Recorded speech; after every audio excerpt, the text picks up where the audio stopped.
भूगोल हा विषय म्हटला की आपल्या डोळ्यासमोर येतात वेगवेगळे नकाशे. मग तो भारताचा असेल, नाहीतर जगाचा असेल, अमेरिकेचा असेल, रशियाचा असेल. पण फक्त नकाशे म्हणजेच भूगोल नाही, तर वेगवेगळ्या विभागांबद्दलची माहिती, त्याची सांख्यिकी, स्टॅटिस्टिक्स सगळे हे सुद्धा भूगोलामध्ये समाविष्ट होतात.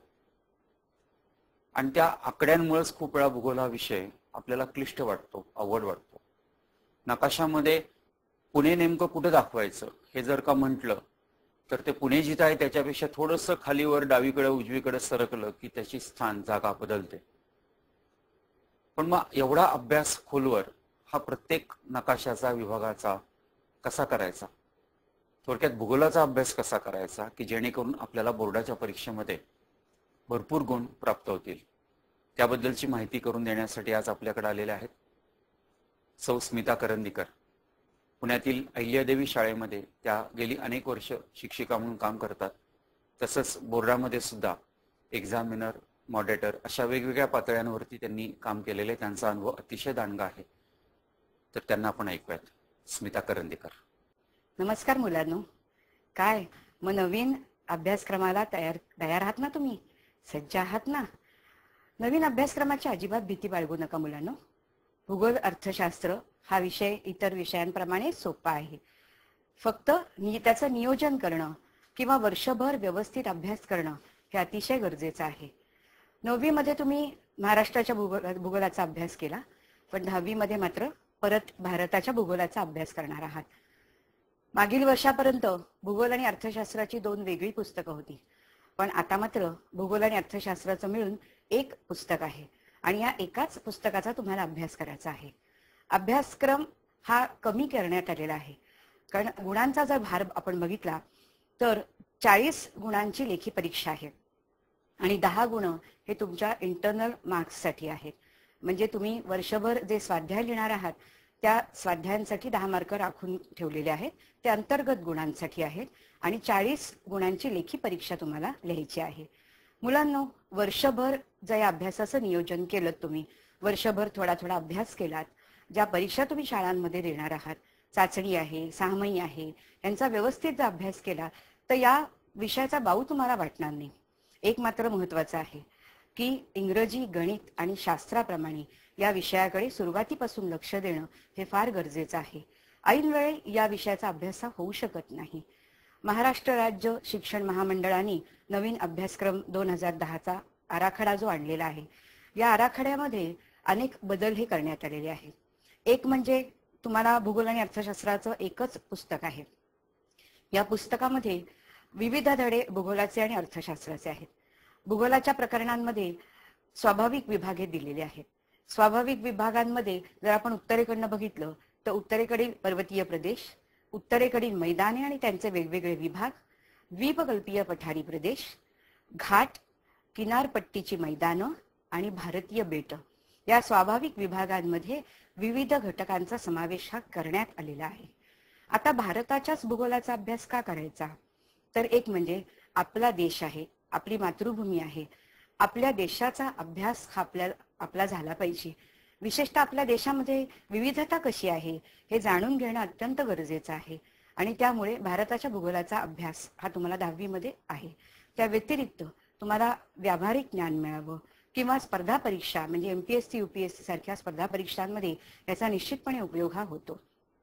आता याच्यामध्ये जे विविध भाग देण्यात आलेले आहेत त्याच्यामध्ये भारताचे स्वाभाविक विभाग, उत्तरेकडील पर्वतीय प्रदेश किंवा उत्तरेकडील मैदानी प्रदेश, द्वीपकल्पीय पठारी प्रदेश आणि प्रात्यक्षिक भूगोल. आणि त्याच्या आधी आहे घाट, मैदानं आणि भारतीय बेट. प्रात्यक्षिक भूगोलामध्ये कशा कशाचा समावेश करण्यात आलाय बघा. तर प्रात्यक्षिक भूगोलामध्ये प्रामुख्याने नकाशा वाचन, त्याच्यानंतर नकाशाचा अभ्यास, नकाशाचं महत्व, सांख्यिकीय माहिती, त्याच्यामध्ये एकमितीय आकृत्या आणि द्विमितीय आकृत्या यांचा समावेश करण्यात आलेला आहे. भारताच्या विविध भागांमध्ये, स्वाभाविक विभागांमध्ये, उदाहरणार्थ एखादा भाग जर आपण घेतला की उत्तरेकडील पर्वतीय प्रदेश, तर या पर्वतीय प्रदेशाची प्राकृतिक रचना, तिथलं हवामान, तिथले प्राणी संपदा, नैसर्गिक साधन संपत्ती, मृदा, लोकसंख्या, लोकसंख्येचं वितरण, लोकसंख्या, कोणकोणते लोक व्यवसाय कोणकोणते करतात, त्यांचा आर्थिक विकास हा कसा झालेला आहे आणि त्यातल्या पर्यावरणीय समस्या कोणकोणत्या आहेत, या सगळ्याचा अभ्यास तुम्हाला यावर्षी करायचा आहे. आणि हा अभ्यास करताना तुम्हाला पूरक माहिती ही चौकोनामध्ये दिलेली आहे. ती पूरक माहिती ही केवळ माहिती म्हणून त्याचा वापर हा करायचा आहे. अर्थशास्त्रामध्ये प्रामुख्याने अर्थशास्त्राची ओळख, अर्थशास्त्राच्या मूलभूत समस्या आणि त्याच्या उपाययोजना, भाववाढीची कारणं आणि उपाययोजना, तसंच सार्वजनिक वितरण प्रणाली आणि ग्राहक संरक्षण या सगळ्यांचा समावेश हा करण्यात आलेला आहे. धड्यांची संख्या कमी असली तरी देखील वर्षभराचं नियोजन हे अत्यंत आवश्यक ठरतं. आता आपण बघणार आहोत की भूगोल आणि अर्थशास्त्राचा अभ्यास कसा करायचा. मी जसं मगाशी सांगितलं त्याप्रमाणे वर्षभर या विषयाचा अभ्यास आपल्याला करायचा आहे. आणि अभ्यास करताना पाठ्यपुस्तक हे अतिशय महत्वाचं आहे. पाठ्यपुस्तक वगळून इतर पुस्तकांचा फारसा आधार घेऊ नका. पाठ्यपुस्तक हे मात्र नीटपणे वाचायला पाहिजे. म्हणजे कसं, तर वर्गात शिकवण्या अगोदर आणि शिकवल्यानंतर असा दोनदा धडा वाचला गेला पाहिजे. धडा वाचताना तो नीट लक्ष देऊन एकाग्रतेने वाचला गेला पाहिजे. धडा वाचून झाल्यानंतर समजा तुमच्याकडे एखादी फुलस्केपची वही आहे, तर या फुलस्केपच्या वहीमध्ये तुम्ही 2 विभाग करा. एक विभाग हा भूगोलासाठी आणि दुसरा विभाग हा अर्थशास्त्रासाठी करा. भूगोलाच्या विभागामध्ये प्रकरण पहिलं वर्गात शिकवून झाल्यानंतर लगेच धड्याखालीच्या प्रश्नांची उत्तरं लिहून काढायची आहेत. ही धड्याखाली प्रश्नांची उत्तरं लिहित असताना वेगवेगळ्या रंगांचा वापर करा. रंग हे आपल्याला लगेच लक्षात राहतात आणि त्यामुळे पेपर पॅटर्न नुसार किंवा प्रश्नपत्रिकेच्या आराखड्यानुसार धड्याखालच्या प्रश्नांची उत्तरं प्रकरण झाल्यानंतर शिकवून झाल्यानंतर लगेचच लिहून काढा. अशी तुमची सगळी प्रकरणं भूगोलाची आणि अर्थशास्त्राची लिहून होतील. आता हे लिहित असताना कशा पद्धतीने लिहायचं आहे ते सुद्धा आपण बघणार आहोत. आता सुरुवातीला आपण बघितलं की वस्तुनिष्ठ प्रश्न, उदाहरणार्थ गाळलेल्या जागा आणि जोड्या लावा. संपूर्ण पुस्तकामध्ये जेवढ्या जेवढ्या गाळलेल्या जागा, संभाव्य गाळलेल्या जागा आणि जोड्या लावा विचारल्या जाऊ शकतील, त्याच्यामध्ये शिक्षकांची मदत घेऊन तुम्ही ह्या गाळलेल्या जागा आणि जोड्या लावा हा प्रश्न लिहू शकता. लिहिताना रंगांचा वापर करा. त्यानंतर भौगोलिक कारणं जी दिलेली आहेत त्या भौगोलिक कारणांमध्ये सुरुवातीला नकाशा स्टेन्सिल वापरणं हे अतिशय गरजेचं आहे. भौगोलिक कारणं टिपा लिहा आणि सविस्तर उत्तर या सगळ्यांसाठी नकाशा स्टेन्सिल जर वापरलं तर तुमच्या उत्तराला त्याची जोड मिळते आणि उत्तर हे अधिक प्रभावी होऊ शकतं. तुम्हाला माहिती मुलांनो की भूगोलाच्या अभ्यासामध्ये नकाशाला अतिशय महत्व आहे आणि त्यामुळे धडा ज्या वेळेला तुम्ही वाचता त्यावेळेला नकाशा डोळ्यासमोर ठेवा. नकाशा जर डोळ्यासमोर ठेवला तर अभ्यास करणं हे अतिशय सोपं जातं. कारण नकाशा आपल्या डोळ्यासमोर असल्यामुळे कुठलं ठिकाण कुठे आहे किंवा त्या ठिकाणाची वैशिष्ट्य काय आहेत ते आपल्या बरोबर लक्षात राहतात आणि त्यामुळे नकाशाचा अभ्यास करणं हे अतिशय गरजेचं आहे. भौगोलिक कारणांमध्ये तुम्ही सुरुवातीला नकाशा काढल्यानंतर 2 मार्काला जर प्रश्न असेल तर 4 मुद्द्यांमध्ये त्याचं उत्तर हे लिहिणं गरजेचं आहे. एका ओळीमध्ये 6 ते 7 शब्द आले पाहिजेत. महत्वाच्या शब्दांखाली अंडरलाईन करा किंवा वेगळ्या रंगाच्या पेनाने, म्हणजे उदाहरणार्थ तुम्ही जर काळ्या पेननी लिहित असाल तर पेन्सिलीने अंडरलाईन करा. मात्र आपण जो फायनल पेपर लिहिणार आहोत बोर्डाचा त्याच्यामध्ये कुठेही रंगांचा वापर आपण करणार नाही आहोत. फक्त नोट्स तयार करताना तुम्ही रंगाचा वापर जरूर करा. तसंच टिपा लिहासाठी सुद्धा सुरुवातीला नकाशा काढून टीप लिहिणं आणि ते सुद्धा मुद्देसूद लिहिणं हे अतिशय गरजेचं आहे. मुद्देसूद लिहिताना मुद्द्यांना आकडे घाला. अंडरलाईन करायला अजिबात विसरू नका, कारण महत्वाचे मुद्दे जे अंडरलाईन्ड आहेत तेच वाचले जातात आणि त्याच्यामुळे ते महत्वाचे मुद्दे हे जे अंडरलाईन जर तुम्ही केलं तर तुम्हालाही ते लक्षात ठेवणं सोपं जाणार आहे आणि परीक्षकाला तपासतानाही सोपं जाणार आहे. त्यानंतर नकाशांचा अभ्यास करताना प्रामुख्याने लक्षात ठेवा की नकाशांमध्ये गुण हे जाऊ शकतात आणि त्यामुळे नकाशांचा अभ्यास करत असताना तुम्ही पूर्णतः जेवढे नकाशे आपल्या पुस्तकामध्ये दिलेले आहेत त्या नकाशांचा व्यवस्थित अभ्यास करा.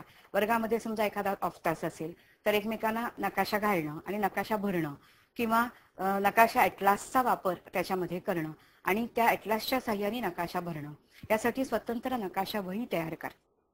नकाशा भरत असताना नकाशा अतिशय अचूक असायला पाहिजे. कुठलंही स्थान बदलून आपल्याला चालणार नाही. त्याबरोबर नकाशाची सूची ही सुद्धा अतिशय आवश्यक आहे. तुम्ही नुसता नकाशा भरला आणि सूची जर तयार केली नाही तर त्याला काहीच अर्थ उरत नाही. आणि त्यामुळे नकाशाची सूची करणं हे फार गरजेचं आहे. ज्या वेळेला तुम्ही स्टेन्सिलनी नकाशा काढता ना, त्यावेळेला नकाशाला दिशा दाखवणं आणि सूची तयार करणं या 2 गोष्टी आवश्यक आहे. स्टेन्सिलनी ज्या वेळेला तुम्ही नकाशा काढता त्यावेळेला स्टेन्सिलच्या सहाय्याने ज्या वेळेला तुम्ही नकाशा काढता ना, त्यावेळेला तुमच्या एक लक्षात येईल की हे भारताचं स्टेन्सिल आहे. या भारताच्या स्टेन्सिलमध्ये आतमध्ये कुठेही राज्य दिलेली नाहीत बघा. तुम्हाला बोर्डामध्ये नकाशा पुरवणी दिली जाते आणि या नकाशा पुरवणीमध्ये राज्य ही काढलेली असतात. ती राज्य बघून तुम्ही सर्वसाधारणपणे याच्यामध्ये राज्य काढून घ्यायची आणि ती राज्य यामध्ये दाखवायची. त्या व्यतिरिक्त काही राज्यांची स्टेन्सिल्स तुम्ही तयार करू शकता. उदाहरणार्थ जी राज्य आपल्या पाठ्यपुस्तकामध्ये समाविष्ट आहे, एक उदाहरण आपण घेऊया राजस्थानचं. तर राजस्थानचं स्टेन्सिल जर तुम्ही तयार केलं, आता स्टेन्सिल तयार करताना आतला भाग मात्र ठेवायचा नाही आणि फक्त त्याची जी चौकट आहे बाहेरची ती चौकट ठेवायची आणि त्या साह्याने नकाशा काढून मग त्यामध्ये तुम्हाला ज्या गोष्टी दाखवायच्या आहेत, उदाहरणार्थ नद्या दाखवायच्या आहेत, पर्वतरांगा दाखवायच्या आहेत, एखादी महत्वाची ठिकाणं दाखवायची आहेत, तर ती तुम्ही त्यामध्ये दाखवू शकता. भारताच्या स्टेन्सिलचा वापर हा भौगोलिक कारणं, टिपा लिहा आणि सविस्तर उत्तर या सर्वांमध्ये मुलांना जरूर करा. मी जसं तुम्हाला सांगितलं की स्टेन्सिलच्या सहाय्याने नकाशा काढल्यानंतर अंतर्गत भागामध्ये तुम्ही ज्या गोष्टी दाखवणार आहात त्या पेन्सिलीच्या सहाय्याने दाखवायच्या. या नकाशाच्या उजव्या भागामध्ये खाली सूची तयार करायची. इथे दिशा दाखवायची. दिशा दाखवणं हे फार गरजेचं आहे. उत्तर दिशा आपण दाखवतो. उत्तर दिशा एकदा दाखवली की बाकीच्या दिशा समजणं सोपं जातं. नकाशाला चौकट करणं हे सुद्धा गरजेचं आहे. नकाशा भरा या प्रश्नासाठी मात्र तुम्हाला नकाशा पुरवणी दिली जाते. या नकाशा पुरवणीमध्ये तुम्हाला नकाशा भरा हा प्रश्न अचूक भरायचा आहे हे लक्षात ठेवा. या पुरवणीमध्ये प्रामुख्याने तुम्ही एक लक्षात घ्यायचं आहे की आपण मगाशी जसं म्हणलं की अचूकताही महत्वाची आणि पेन्सिलीच्या सहाय्याने करणं हे गरजेचं आहे. उदाहरणार्थ तुम्ही एखादं राज्य या नकाशामध्ये दाखवलं आहे तर त्या राज्याची आउटलाईन जी आहे, बॉर्डर, ती डार्क करा, त्याला व्यवस्थित शेडिंग करा आणि तेच शेडिंग तुम्ही खाली सूचीमध्ये दाखवा. 4 घटक तुम्हाला विचारलेले असतात, त्यापैकी फक्त 2 दाखवायचे असतात, पण तुम्ही 4ही घटक दाखवा. जिथे जिथे वस्तुनिष्ठ प्रश्न आहेत ते सगळे प्रश्न पूर्णतः सोडवा, कारण त्यापैकीच 2 प्रश्न हे ग्राह्य धरले जातात. नकाशा ज्यावेळेला आपण नकाशांचा अभ्यास करतो त्यावेळेला 3 घटक हे महत्वाचे आहेत. एक म्हणजे टिंब घटक. टिंब घटक म्हणजे पॉइंट लोकेशन. पॉइंट लोकेशन किंवा टिंब घटक याचा अर्थ काय, तर राजधान्या किंवा कोणत्याही प्रकारची ठिकाणं, उदाहरणार्थ आपल्या पुस्तकामध्ये जैसलमेर किंवा पानिपत ही ठिकाणं दाखवण्यासाठी सांगितलेली आहेत, तर ती तुम्हाला टिंब पद्धतीने दाखवता येतात. एखादा टिंब काढून त्या ठिकाणी त्या ठिकाणाचं नाव लिहायचं. त्यानंतर रेषा घटक. रेषा घटकामध्ये नद्या, पर्वतरांगा या प्रामुख्याने किंवा वाहतुकीचे मार्ग हे सगळे रेषा घटकांमध्ये किंवा रेषा पद्धतीमध्ये येणार आहेत. आणि तिसरा जो भाग आहे तो म्हणजे क्षेत्र.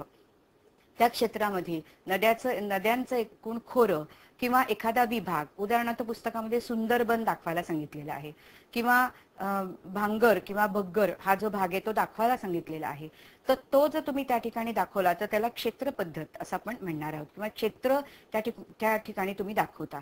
या 3ही भागांमधला एक एक भाग किंवा एक एक घटक हा जरूर विचारला जातो, हे लक्षात घ्या. नकाशाचे गुण हे हातचे आहेत, पण नकाशासाठी सराव करणं हे फार गरजेचं आहे आणि त्यामुळे वर्षभर नकाशांचा सराव हा ठेवा. एकदा आपण नकाशा केला आणि मग तो परीक्षेच्या वेळेला केला तर तो लक्षात राहत नाही. त्यामुळे नकाशा वही तयार करणं आणि व्यवस्थित नकाशे हे त्या ठिकाणी काढणं हे फार गरजेचं आहे. जसं मी तुम्हाला सांगितलं की भौगोलिक कारणांमध्ये किंवा टिपालिहांमध्ये किंवा सविस्तर उत्तरामध्ये नकाशा महत्वाचा आहे, तसं भौगोलिक कारणांमध्ये कार्यकारण भाव सांगणं सुद्धा गरजेचं आहे. उदाहरणार्थ गंगा नदीच्या खोऱ्यामध्ये लोकसंख्येची घनता जास्त का आहे, तर का हा जो प्रश्न आहे त्या का या प्रश्नाचं उत्तर नीट देणं गरजेचं आहे. 2 मार्काला 2 किंवा 4 मुद्दे, 4 मार्काला किमान 4 मुद्दे लिहिणं हे फार आवश्यक आहे.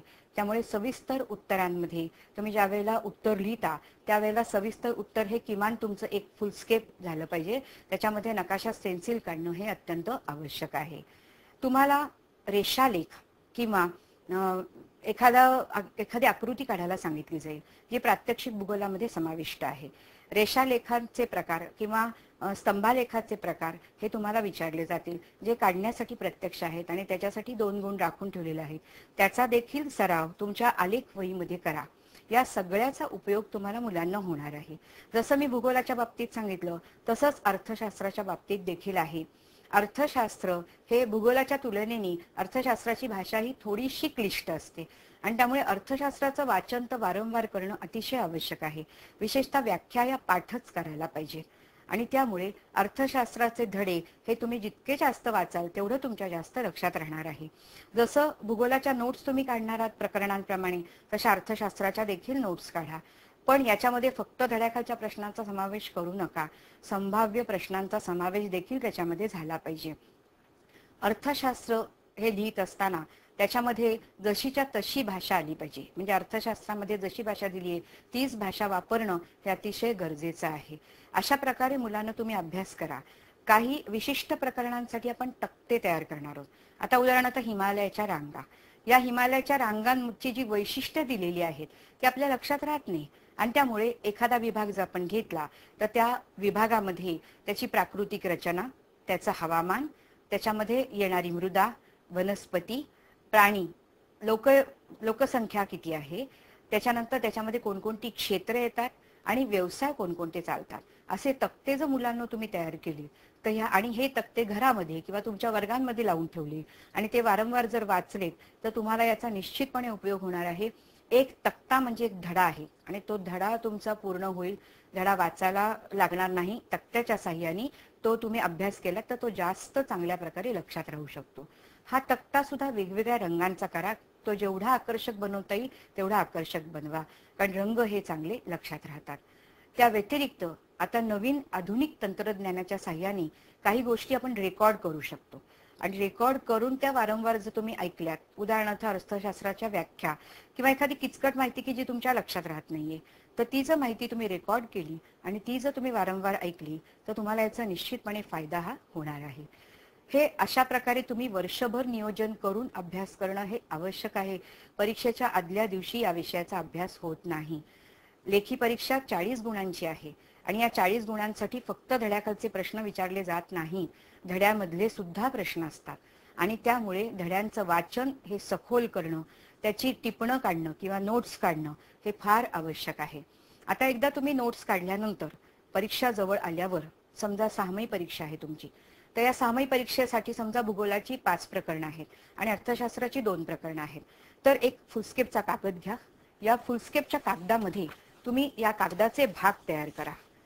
या भागांमध्ये त्या भागांची वैशिष्ट्य, म्हणजे आता उदाहरणार्थ पहिलं प्रकरण जर आपण घेतलं की भारतातील स्वाभाविक विभाग, त्यातील जे महत्वाचे मुद्दे आहेत ते मुद्दे जर तुम्ही तिथे लिहून काढलेत वेगवेगळ्या रंगांनी तर असे तुमचे वेगवेगळे भाग तयार होतील. उदाहरणार्थ भूगोलातली 9 प्रकरणं त्याच्यासाठी एक फुलस्केप आणि अर्थशास्त्राची 4 प्रकरणं त्याच्यासाठी एक फुलस्केप. तर या सगळ्याचा उपयोग तुम्हाला परीक्षेच्या काळामध्ये होणार आहे. हे जर पटकन तुम्ही वाचलं तर तुमची स्मरणशक्ती ही जागरूक होईल, म्हणजे त्याला आपण रिकॉल असं म्हणतो, तसं तुम्हाला स्मरणशक्ती ही या काही गोष्टी या आठवू शकतील आणि त्याचा उपयोग हा परीक्षेमध्ये निश्चितपणे होऊ शकेल. हे झालं अभ्यास भूगोल आणि अर्थशास्त्राचा कसा करायचा. आता आपण बघणार आहोत की या भूगोल अर्थशास्त्राचा पेपर पॅटर्न कसा आहे. मी जसं तुम्हाला सांगितलं की एकूण 50 गुणांची परीक्षा आहे, त्यापैकी 40 गुण लेखी परीक्षेला आहेत. हे 40 गुण हे कसे विभागले आहेत तर भूगोलासाठी 28 गुण आहेत आणि अर्थशास्त्रासाठी 12 गुण आहेत. असे 40 गुणांमध्ये त्याची विभागणी केलेली आहे. तर आपण सुरुवातीपासून बघूया. परीक्षेसाठी 40 गुणांसाठी 2 तास दिलेले असतात आणि या 2 तासामध्ये व्यवस्थित पेपर हा लिहून होतो, पण फक्त आपला अभ्यास हा तयार असायला पाहिजे. आता याच्यामध्ये सगळ्यात महत्वाचं काय बघा, तर पहिला जो प्रश्न आहे प्रश्न क्रमांक 1, या प्रश्न क्रमांक 1 मध्ये तुम्हाला दिलेल्या पर्याय दिलेले असतात. गाळलेल्या जागा भरा. एकूण 3 गाळलेल्या जागा विचारलेल्या असतात, त्याला 4 पर्याय दिलेले असतात. या 4 पर्यायांपैकी एक पर्याय तुम्ही तिथे लिहायचा असतो. हा पर्याय तुम्हाला कधी नीट येऊ शकेल ज्यावेळेला तुमचं वाचन नीट झालेलं असेल. प्रश्न क्रमांक 1 मध्येच ब हा जो प्रश्न आहे तो आहे जोड्या लावा.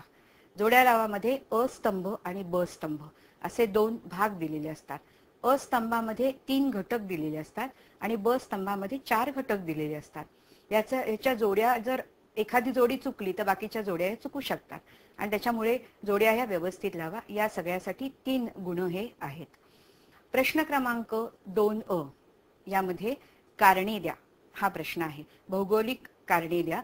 तर या भौगोलिक कारणांमध्ये प्रत्येक कारणाला 2 गुण दिलेले आहेत. प्रश्न क्रमांक 2 हा भौगोलिक कारणांचा आहे. भौगोलिक कारणांमध्ये एकूण 4 भौगोलिक कारणं तुम्हाला विचारली जातील. त्यापैकी 2 कारणांचं उत्तर तुम्ही लिहायचं आहे. हे उत्तर लिहित असताना मी तुम्हाला सांगितलं तसं 2 किंवा 4 मुद्द्यांमध्ये लिहायचं आहे आणि याला गुण आहेत 4. त्यानंतर याच प्रश्न क्रमांक 2ब मध्ये टिपा लिहा हा प्रश्न आहे. या टिपांमध्ये कोणत्याही 2 टिपा लिहायच्या आहेत. त्याच्यासाठी गुण आहेत 4. एकूण 3 टिपा विचारले असतील तर त्यापैकी 2 टिपा या लिहायच्या आहेत. प्रश्न क्रमांक 3अ. प्रश्न क्रमांक 3अ हा प्रामुख्याने सांख्यिकीय माहितीच्या आधारे आलेख किंवा आकृती काढा.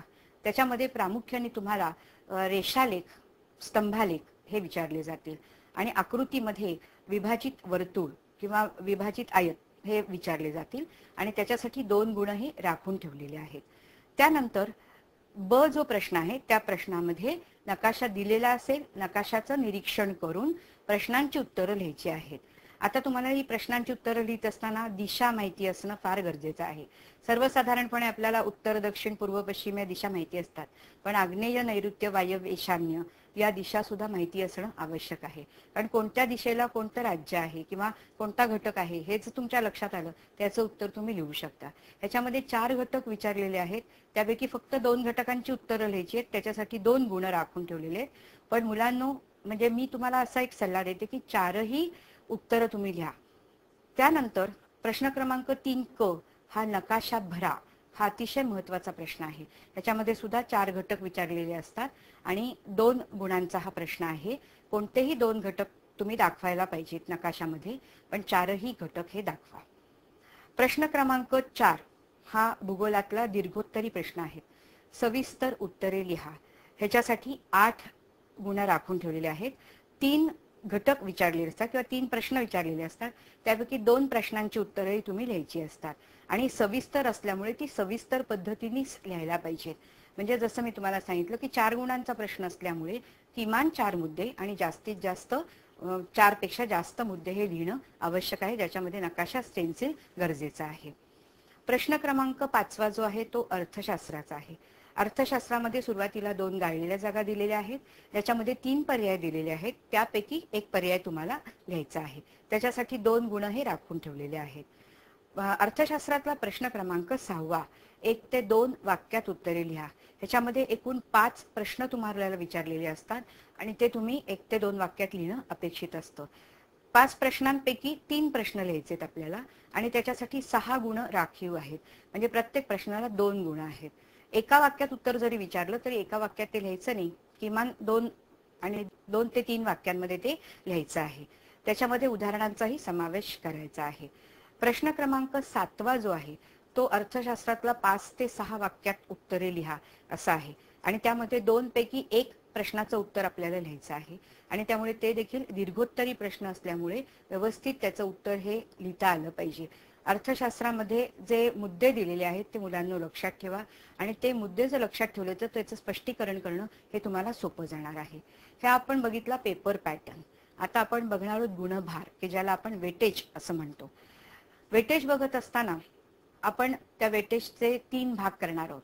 म्हणजे प्रकरण, प्रकरणाचं नाव आणि गुणभार किंवा वेटेज. आता पहिलं प्रकरण जे आहे ते आहे भारतातील स्वाभाविक विभाग. भारतातील स्वाभाविक विभागाला 3 गुण किंवा गुणभार हे म्हणजे वेटेज 3 गुणांचा आहे. त्याच्यानंतर दुसरं जो आहे तो आहे उत्तरेकडील पर्वतीय प्रदेश. त्याच्यासाठी 4 गुणांचं वेटेज आहे. त्यानंतर 3, 4 आणि 5 ही जी प्रकरणं आहेत त्याच्यामध्ये उत्तरेकडील मैदानी प्रदेशांचा समावेश होतो. 3, 4 आणि 5 या प्रकरणांसाठी 7 गुणांचं वेटेज आहे. त्यानंतर 6 आणि 7 ज्याच्यामध्ये द्वीपकल्पीय पठारी प्रदेशांचा समावेश होतो त्याच्यासाठी प्रामुख्याने 4 गुण हे राखून ठेवलेले आहेत किंवा 4 गुणांचं वेटेज आहे. त्यानंतर 8वं जे प्रकरण आहे ज्याच्यामध्ये घाट, किनारपट्टीचे मैदान आणि बेट याच्यासाठी 6 गुण किंवा गुणभार 6 आहे. 9वं जे प्रकरण आहे प्रात्यक्षिक भूगोल ह्याच्यासाठी 4 गुणांचं वेटेज आहे. हे झालं भूगोलाच्या बाबतीत. आता अर्थशास्त्राच्या बाबतीत आपण बघूया.